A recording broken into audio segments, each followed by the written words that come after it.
2014 অবধি হাঁটতে পারতাম। 2006 আমি দোলনা থেকে পড়ে যাই। তারপরে দোলনা থেকে পড়ে গিয়ে আমার স্পাইনাল কর্ড ভেঙে যায়। বিয়ের আগে তখন আমি দেখেছিলাম যে ওর খুব খেলার দিকে একটা ইন্টারেস্ট ছিল। খেলার জগতে হচ্ছে এই যে আমার বউ। প্রতিবন্ধকতা মানেই হার মেনে নেওয়া তা নয়, বরং মনের শক্তি ও কঠোর পরিশ্রমে লক্ষ্যে পৌঁছানো যায়। শারীরিক সীমাবদ্ধতা কখনোই মনের ইচ্ছাশক্তিকে থামতে দেয় না।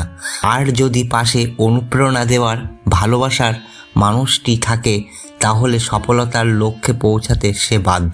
একদিকে বাবা মাকে হারানোর শোক, অন্যদিকে তার আর্থিক অনটন, তার মধ্য দিয়ে তার স্ত্রীর ভালোবাসা ও প্রচেষ্টায় সে তার লক্ষ্যে এগিয়ে।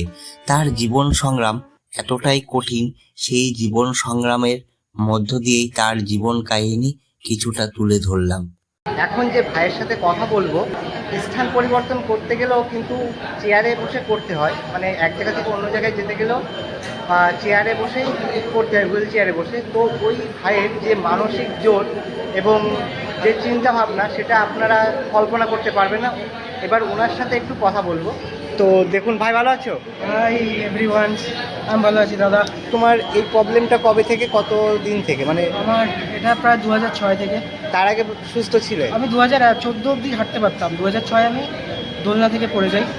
তারপরে দোলনা থেকে পড়ে গিয়ে আমার স্পাইনাল কর্ড ভেঙে যায়। তো স্পাইনাল কর্ড ভেঙে যাওয়ার পর অপারেশন হয়। তারপর ঠিকঠাক ছিলাম 2014 অবধি। কিন্তু 2014-তে আবার আমি বাথরুমে পড়ে যাই। বাথরুমে পড়ে যাওয়াতে 2014-তে আবার বাথরুমে পড়ে যাও? মানে এবার বাথরুমে পড়ে যাওয়াতে তারপরে আর হাঁটতে পারি না। অনেক কষ্ট করি, চেষ্টা করি, কিন্তু হয় না। তারপর থেকেই এখনও অবধি মিলছে। এই যে ফেন্সিংয়ে এসছো বা খেলার জগতে এসছো, কিভাবে মানে এই জায়গায় আসার যে খেলার জগতে হচ্ছে এই যে আমার বউ। হ্যাঁ, এই হচ্ছে আমার inspiration। মানে এই দিদিটাই তা দিদি, মানে এই বিষয়টা এবার তোমার কাছ থেকে একটু জানতে চাই। তো আমি অ্যাকচুয়ালি বিয়ের আগে হ্যাঁ। তখন আমি দেখেছিলাম যে ওর খুব খেলার দিকে একটা ইন্টারেস্ট ছিল। হ্যাঁ। তো সেটা দেখাতে আমি ওখান থেকে আমি প্যারা অলিম্পিকের যে ভাস্কর মুখার্জি স্যার, তো ওনার নাম্বারটা খুঁজে পাই। তো ওনার নাম্বারটা মানে কিভাবে পেলে, খোঁজটা পেলে কিভাবে? এটা আমি প্রথমে নেটে দেখেছি। মানে তুমি মানে নেট ঘেটেছো খেলানোর জন্য বা ভালো? হ্যাঁ, খেলানোর জন্য যে কি করে খেলাধুলা, এই প্যারা অলিম্পিকটা ফার্স্টে দেখেছিলাম। হ্যাঁ। তো তারপরে তো শুধু প্যারা অলিম্পিকে ডাইরেক্ট যাওয়া যাবে না। আমি তারপরে দেখলাম শুধু প্যারা অলিম্পিকে তুমি ডাইরেক্ট যেতে পারবে না, তোমাকে স্টেট কোয়ালিফাই করতে হবে, তারপর ন্যাশনাল কোয়ালিফাই করতে হবে, তারপর তুমি প্যারা অলিম্পিকে পৌঁছতে পারবে বা ইন্টারন্যাশনাল লেভেলে যেতে পারবে। হ্যাঁ। তখন আমি স্টেটের যে আছে প্যারা অলিম্পিক কমিটি আছে হ্যাঁ। ওয়েস্ট বেঙ্গলে, তো সেখান থেকে আমি ভাস্কর মুখার্জি স্যারের নাম্বার খুঁজে পাই। তারপর সেখান থেকে আমি তারপরে ফার্স্টে পাওয়ার লিফটিংয়ের সাথে যুক্ত ছিল। হ্যাঁ, তো তারপরে ওখানকার যে স্যাররা আছে তারা বললো যে তোমার পক্ষে পাওয়ার লিফটিংটা একটু বেশি ডিফিকাল্ট হবে, কারণ হচ্ছে ওখানে অনেক ভারী ভারী লোড তুলতে হয়। 110 কেজি অব্দিও লাস্ট তুলেছিল, কিন্তু সেটা ওর পক্ষে খুব কষ্টকর হতো। তো সেই জন্য ওখানকার স্যারেরা ওকে এই খেলাটার সাথে যুক্ত করায় এবং পান্ডে স্যারের নাম্বার দেয়। তারপরে পান্ডে স্যারের সাথে আমাদের কথা হয়ে তারপরে ও এই খেলাতে শিখত। আচ্ছা, বর্তমানে কোথায় কোথায় খেলতে গেছে আর অ্যাচিভমেন্ট কী আছে? বর্তমানে স্টেটের সব জায়গায় স্টেট যেরকম স্টেট কোয়ালিফাই হয় স্টেট কোয়ালিফাই করেছে। আর আমরা একবার কোয়েম্বাটোরে গেছিলাম খেলতে, ফার্স্ট ন্যাশনাল খেলতে, যেখান থেকে টিমের মেডেল এসেছিল। হ্যাঁ, আর তারপরে হ্যাঁ, যেখানে চঞ্চলদাও পেয়েছিল সেখানে টিম মেডেল। হ্যাঁ, আর তারপরের বার যখন আমরা খেলতে যাই তখন ভুবনেশ্বর নেক্সট টাইম ভুবনেশ্বরে খেলার ওখানে গেছিলাম।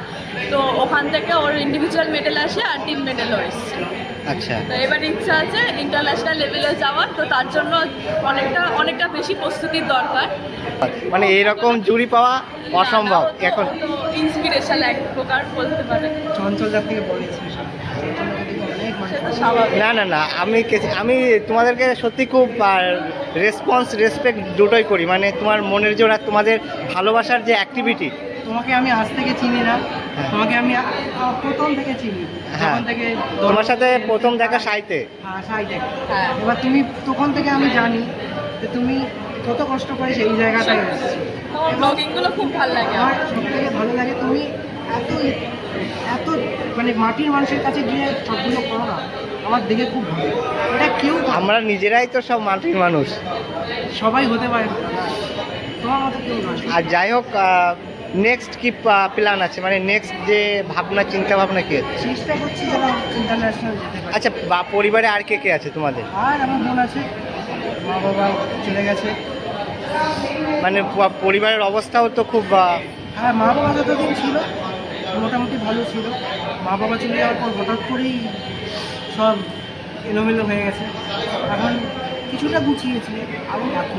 পরিবারের অবস্থার যে পজিশন এখন, খুব কষ্টের মধ্যে দিন যাপন করতে হয়। তার মধ্যে থেকে এই যে খেলাটা বেছে নিয়ে ন্যাশনাল যাওয়া বা স্টেট করা, এগুলো কিন্তু আর একা একাই তো যাওয়া সম্ভব হয় না। কোথাও যেতে গেলে সঙ্গে দিদি আর ওনার ওয়াইফকে সঙ্গে নিয়ে যেতে হয়।